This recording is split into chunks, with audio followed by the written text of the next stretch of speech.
was saying, like, he was on the floor saying, I don't think I have enough gas in the tank. Like, I don't think I'm going to be able to make it. And the galleries filled up. A ton of Senate Democrats came to the chamber, which is very unusual. The chamber is almost completely empty, and sat there to kind of give him a little bit of gas to kind of get across the finish line. And when he finally made it, gave him a rousing applause. And around the country, you can put up F3. It did capture a lot of people's imaginations. Like the TikTok numbers were wild. The kind of live streaming numbers. He said he got enormous numbers of calls to his office. It's like, in a dark time, even a tiny little bit of light is something that a lot of people are going to fly toward. Did you follow this as it was going on? And what are Republicans? They kind of just amused by this, or do they see this as a little flickering of life from the opposition? Well, I mean, the point you just made about when you're in a period of darkness, even a tiny little bit of light can bolster your spirits. I think that the little bit of light here was very, very tiny in substance. It's unfortunate that for Democrats like Cory Booker wasn't filibustering something, I think, more substantive. This was a huge boost in the Tea Party years for Ted Cruz. I think Rand Paul at one point too. Rand Paul was on drones. Right. And so it was. Ted Cruz was to really support a government shutdown. Yes, and there was the green eggs and ham breeding that was much derided at the time. But that's where I want to go with Booker. Actually, is like I just find him rhetorically insufferable, and I don't think his tone is like generally lands. It might land with the Democratic base, but the clip even that we just played of him ending the filibuster, a feat, no doubt, like an impressive feat at that. But it just.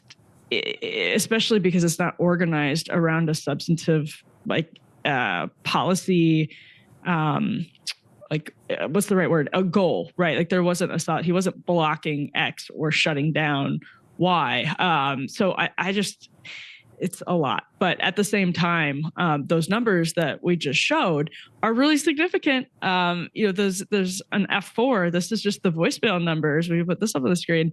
The voicemail numbers, which sounds silly, but Booker's team just told MSNBC they've gotten 14,000 voicemails from people supporting Cory's filibuster and sharing their stories, and another 280 million people have liked his speech on TikTok alone. So even when these stunts feel insufferable, they, in this case, I think this one is as tempted as I was to like dismiss it and laugh at it and roll my eyes. He designed it in a way that actually, from TikTok in particular, but also on other platforms, I think was a real shot in the arm for Democrats who are looking to rally a very disillusioned base. The base is more disillusioned than it was in 2017 and 2018 because Trump came back and won again after all of their best efforts to stop him. So I think, it works with the base, and that's what really matters right now heading into a midterm cycle. Yeah, and for the parliamentary details, like you really can't do a filibuster anymore for the most part, because if the other side gets 60 votes, they can move to a final vote, and if they don't, they can't, whether you're talking or not. And so this was just kind of an open session where he just kind of grabbed the floor, and what you can still do in the Senate that you can't do in the House. Like you wouldn't be able to do this in the House. In the House, you get a minute, you get 5 minutes, you get an hour, like whatever you get, and when that's up, you're done. Whereas in the Senate, if you can keep going, you can keep going under certain circumstances. What he would do in order to give himself a slight break is he would say, somebody would come to the floor, say a Chris Van Hollen or somebody, and say, will the senator yield? And he would say, I yield to the senator for a question, but I'm holding on to the floor. And so he would yield to another Democrat who would then ask him like a fairly long-winded question, which would allow him to at least give his voice a break. But he wasn't allowed leave, wasn't allowed to sit down, so he'd kind of just be shuffling from one foot to the other, leaning over. We had Manu Raju from CNN answer the question that everybody's wondering, which is, how did he not go to the bathroom for 25 hours? And according to Booker, this was not some secret diaper that he brought onto the floor, that he stopped eating on Friday and he stopped drinking about 12 to 24 hours before going onto the floor. So he kind of emptied his body out ahead of time. So he went on there, which is smart for the purpose of not having to go to the bathroom.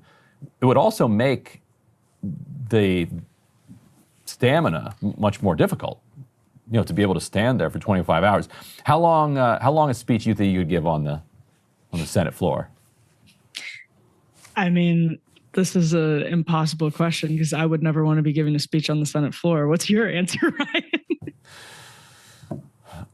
I don't. Oh man, I think it'd be pretty hard to go 25 hours. Like I don't think I could get anywhere near that.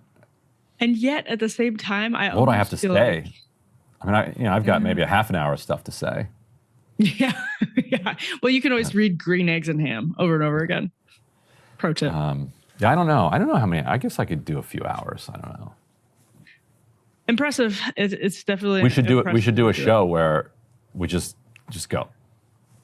Actually, we could probably first person to leave make loses. Money off that. Yeah. We could probably make money off that.